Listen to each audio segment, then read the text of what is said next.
नमस्कार, मैं रविश कुमार। साथियों, ये मेरा ऑफिशियल चैनल है रविश टीम, जिस पर मैं आप लोगों को पेंशन से जुड़ी हर वह खबर देता हूं जो आप लोगों के लिए बहुत महत्वपूर्ण है। और अगर अभी तक आपने इस चैनल को सब्सक्राइब नहीं किया है तो इस चैनल को जल्दी सब्सक्राइब कर लें। चलिए वीडियो शुरू करते हैं। आज हम एक बेहद गंभीर और महत्वपूर्ण विषय पर बात करने के लिए एकत्र हुए हैं। यह विषय सिर्फ एक खबर नहीं है, यह करोड़ों उम्मीदों, दशकों के संघर्ष और उस भरोसे का सवाल है जिसे बार बार तोड़ा जाता है। हम बात कर रहे हैं ईपीएस 95 पेंशन धारकों की, उन वरिष्ठ नागरिकों की जिन्होंने अपना पूरा जीवन इस देश के निर्माण में लगा दिया और आज वे अपने मौलिक अधिकारों के लिए एक सम्मानजनक पेंशन के लिए दर दर की ठोकरें खाने को मजबूर हैं। लेकिन आज की हमारी चर्चा की शुरुआत एक कड़वे सच से होगी। एक ऐसा सच जिसे आप हर रोज अपने मोबाइल फोन पर देखते हैं लेकिन शायद समझने से कतराते हैं। मैं बात कर रहा हूं उन YouTube चैनलों की, उन तथाकथित खबरों की जो हर दूसरे दिन आपको एक ऐतिहासिक जीत का झुनझुना पकड़ा देती है। बड़ी खुशखबरी, सरकार ने लिया बड़ा निर्णय, कल से मिलेगी बढ़ी हुई पेंशन। ऐतिहासिक फैसला पेंशनरों की हुई बल्ले बल्ले। ये वह सुर्खियां हैं जो आपके जख्मों पर मरहम लगाने का नाटक करती हैं, लेकिन असल में वे आपके संघर्ष को कमजोर कर रही हैं। हमने ये बार बार देखा है और यह एक बहुत ही पीड़ादायक चलन बन गया है। हमारे बुजुर्ग पेंशनर्स जो पहले से ही आर्थिक और मानसिक तनाव से गुजर रहे हैं, वे इन झूठी खबरों के जाल में आसानी से फंस जाते हैं। वे इन वीडियो को देखते हैं, उन्हें साझा करते हैं और कुछ पलों के लिए एक झूठी तसल्ली हासिल कर लेते हैं। लेकिन जब महीने के अंत में उनके बैंक खाते में वही मामूली सी पेंशन राशि आती है तो उनका दिल टूट जाता है। ये हो क्या रहा है? ये एक बहुत बड़ा खेल है। कई चैनल सिर्फ और सिर्फ व्यूज और पैसे कमाने के लिए आपको बरगलाने का काम कर रहे हैं। वे आपकी भावनाओं से खेलते हैं और सबसे खतरनाक बात यह है कि अब इसमें एआई जनरेटेड वीडियो का भी इस्तेमाल हो रहा है। यानी ऐसी खबरें जिन्हें बनाने वाला कोई इंसान भी नहीं है। एक कंप्यूटर प्रोग्राम आपकी आवाज, आपकी भावनाओं की नकल करके आपको झूठा दिलासा दे रहा है। आप सोचिए यह कितना दुर्भाग्यपूर्ण है। आपकी राष्ट्रीय टीम, आपके राष्ट्रीय अध्यक्ष माननीय कमांडर अशोक रावत जी लगातार आप सभी को इस बात के लिए आगाह करते रहे हैं। वे मंचों से, ज्ञापनों से और हर बैठक में यह कहते हैं कि इन भ्रामक खबरों से दूरी बनाकर रखिए। वे कहते हैं कि आपकी असली जीत सड़कों पर होगी, जंतर मंतर पर होगी, सरकार से सीधी बातचीत में होगी ना कि किसी YouTube चैनल के थंबनेल पर। लेकिन होता क्या है? होता यह है कि आप हमारे सम्मानित बुजुर्ग फिर भी उन चैनलों को सपोर्ट करते हैं, आप उन्हें सब्सक्राइब करते हैं, उनके वीडियोस देखते हैं। और जब आप ऐसी खबरें देखेंगे तो वे ऐसी खबरें क्यों नहीं बनाएंगे? ये बाजार का नियम है। आप जो देखना चाहते हैं आपको वही परोसा जाएगा। शायद आप लोगों को जमीनी जीत से मतलब कम हो गया है। शायद आप उस जीत को तरजीह देते हैं जो दिन में बस आपका दिल जीत ले। भले ही वह झूठी हो, लेकिन जमीनी हकीकत, जमीनी जीत वह होती है जिसके लिए पसीना बहाना पड़ता है, जिसके लिए संघर्ष करना पड़ता है। चलिए आज हम इसी जमीनी हकीकत की बात करते हैं। हम उन खबरों की बात नहीं करेंगे जो आपको गुमराह करती हैं। हम उस खबर की बात करेंगे जो आपको आपके हक के लिए लड़ने की प्रेरणा देगी।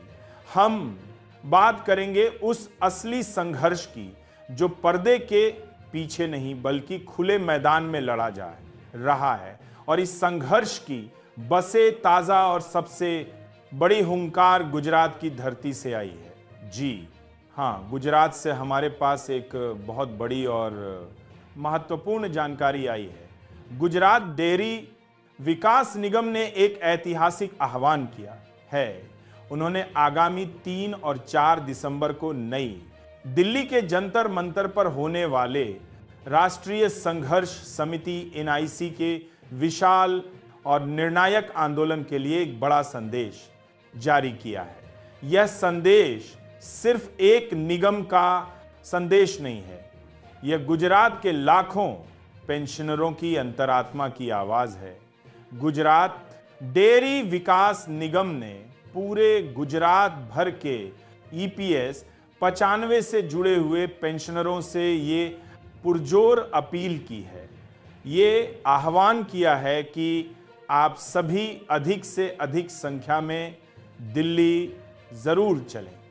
नई दिल्ली का जंतर मंतर जो इस देश में विरोध और न्याय की आवाज का प्रतीक है, वह 3 और 4 दिसंबर को एक बार फिर EPS 95 पेंशनरों के महासंग्राम का गवाह बनने जा रहा है। गुजरात के नेतृत्व ने यह स्पष्ट कर दिया है कि इस दिल्ली चलो के नारे को सफल बनाना हर एक पेंशनर की व्यक्तिगत जिम्मेदारी है। वे चाहते कि बिल्ली से बात को है, तार हैं कि इस बड़े कार्यक्रम में गुजरात के हर कोने से लोगों की हिस्सेदारी सुनिश्चित हो। ये जानकारी हम तक पहुंचाने में गुजरात के उन कर्मठ योद्धाओं का हाथ है जो पर्दे के पीछे रहकर भी असली लड़ाई लड़ रहे हैं। हमें ये जानकारी मिली है कि शामिल EPS 95 राष्ट्रीय संघर्ष समिति संलग्न कर्मचारी व निर्मित कर्मचारी समन्वय लोक कल्याण संस्था, जिसका मुख्यालय बुलाना में है और जो माधा पार्क भोज कच्छ गुजरात से संचालित हो रही है, इस आंदोलन को जमीनी स्तर पर मजबूत कर रही है। इस पूरे अभियान इतने सक्रिय हैं कि वे ना केवल खुद दिल्ली जाने की तैयारी कर रहे हैं, बल्कि पूरे गुजरात के पेंशनरों को उत्साहित कर रहे हैं, उन्हें प्रेरित कर रहे हैं। यह एक बहुत बड़ा कार्य है। यह सिर्फ एक आंदोलन नहीं है, यह एक यज्ञ है जिसमें वे अपनी ऊर्जा की आहुति दे रहे हैं। उन्होंने जो संदेश भेजा है वह हर पेंशनर को पढ़ना चाहिए। उन्होंने लिखा है, नर्म निवेदन, सहप्रयास, श्रद्धा, विश्वास, संपर्क, संकलन, सहकार, सहयोग और समर्थन से चल रहा है पेंशन का यह शुभ कार्य। सबका साथ, सबका काम, हम सबका हक पेंशन के न्याय के लिए यह आखिरी मौका है। इस पंक्ति पर गौर कीजिए, ये आखिरी मौका है। यह शब्द इस आंदोलन की गंभीरता को दिखाते हैं या वे आगे लिखते हैं तो हम सब संगठित बनकर आदरणीय माननीय राष्ट्रीय अध्यक्ष श्री कमांडर अशोक रावत सर की तरफ से मिला जो संदेश है वह 3, 125 और तारीख 4, 125 को दिल्ली के जंतर मंतर मैदान पर गुजरात राज्य के सभी जिलों के तमाम डिपार्टमेंट के नेतागण, सदस्यगण और पेंशनर्स, भाइयों और बहनों, आप सब लाखों से अधिक संख्या में चले। दिल्ली जाना बहुत बहुत जरूरी है। उन्होंने आगे लिखा, तो चले हम सब मिलकर दिल्ली जाने की तैयारी का आयोजन करें।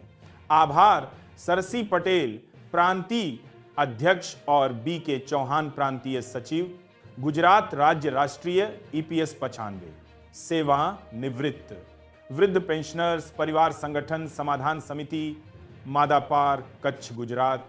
यह सिर्फ एक पत्र नहीं है, यह एक आह्वान है। यह उन लोगों का आह्वान है जो खुद चलने में शायद असमर्थ हो, जो खुद अस्वस्थ हो, लेकिन उनका दिल और उनका जज्बा आपसे और हमसे कहीं ज्यादा मजबूत है। वे एक मिसाल कायम कर रहे हैं। वे यह संदेश दे रहे हैं कि अगर हम इस अवस्था में भी दिल्ली चलने का मादा रखते हैं तो आप क्यों नहीं। गुजरात के तमाम जिलों से जुड़े हुए पेंशनर्स जो अभी भी घरों में बैठकर सिर्फ बड़ी खुशखबरी वाले वीडियो का इंतजार कर रहे हैं, उन्हें इस संदेश से प्रेरणा लेनी चाहिए। ये बहुत अच्छी जानकारी है कि लोग अब खुद एक दूसरे को प्रोत्साहित कर रहे हैं, एक दूसरे का हाथ पकड़कर आगे बढ़ने का संकल्प ले रहे हैं। ये जमीनी हकीकत है, ये जमीनी जीत की तैयारी है। लेकिन यह लड़ाई सिर्फ गुजरात या दिल्ली तक सीमित नहीं है। इस लड़ाई की असली ताकत, इसका धैर्य, इसकी तपस्या हमें महाराष्ट्र के बुलढाना में देखने को मिलती है। जी हां, 14 नवंबर 2025 दिन शुक्रवार यह तारीख इतिहास में दर्ज हो चुकी है। एनएससी मुख्यालय बुलढाना महाराष्ट्र में माननीय जिलाधिकारी कार्यालय के सामने जो ईपीएस 95 पेंशन धारकों का श्रृंखला अनशन चेन हंगर स्ट्राइक चल रहा है, उसने एक और मील का पत्थर पार कर लिया है। इस अनशन आंदोलन के 6 वर्ष पूर्ण हो चुके हैं। जी हां, आपने सही सुना, 6 साल और यह 7वें वर्ष में प्रवेश कर चुका है। कल का दिन इस अनशन के 7वें वर्ष का 326वां दिन था और अगर हम कुल दिनों की गिनती करें तो यह 2517वां दिन था। 517 दिन, जरा इस आंकड़े की भयावहता को समझिए। यह कोई आम धरना नहीं है, यह एक तपस्या है। 6 साल से अधिक समय से हर रोज बिना रुके बिना थके पेंशनर्स वहां अनशन पर बैठ रहे हैं। धूप हो, बारिश हो, ठंड हो या कोई त्योहार हो, उनका संघर्ष नहीं रुका। यह है असली जीत, यह है असली संघर्ष। वह ऐतिहासिक फैसले वाले वीडियो बनाने वाले कभी आपको यह हकीकत नहीं दिखाएंगे, क्योंकि इसमें टीआरपी नहीं है, इसमें सनसनी नहीं है, इसमें है तो सिर्फ त्याग, बलिदान और धैर्य। कल के इस ऐतिहासिक दिन यानी 2,05,117वें दिन राष्ट्रीय संघर्ष समिति लातूर के नेता श्री एजाज उर रहमान जी, जो विशेष रूप से छत्तीसगढ़ से इस अनशन में भाग लेने आए थे, उन्होंने इस अनशन की कमान संभाली। उनके साथ श्री PW सगाले जी और श्री R.V. सेडगे जी ने भी इस श्रृंखला अनशन में भाग लिया। ये देखिए संघर्ष की एकजुटता। छत्तीसगढ़ से चलकर एक नेता महाराष्ट्र के बुलढाना में अनशन करने पहुंचता है। यह दिखाता है कि यह लड़ाई किसी एक राज्य की नहीं बल्कि पूरे देश के पेंशनरों की है। इस अनशन के बाद एनएससी की टीम ने एक बार फिर अपनी परंपरा को निभाते हुए माननीय बुलढाना जिलाधिकारी जी के माध्यम से माननीय प्रधानमंत्री जी के नाम का एक ज्ञापन सौंपा। यह ज्ञापन सिर्फ एक कागज का टुकड़ा नहीं है, ये उन 7 दिनों की पीड़ा, आशा और मांग का प्रतीक है। यही खबर अंग्रेजी में भी प्रसारित की गई। EPS 95 pensioners chain hunger strike agitation at NSC headquarter Buldhana, Maharashtra in front of honourable district collector office 6 years completed and 326 day of the 7th year.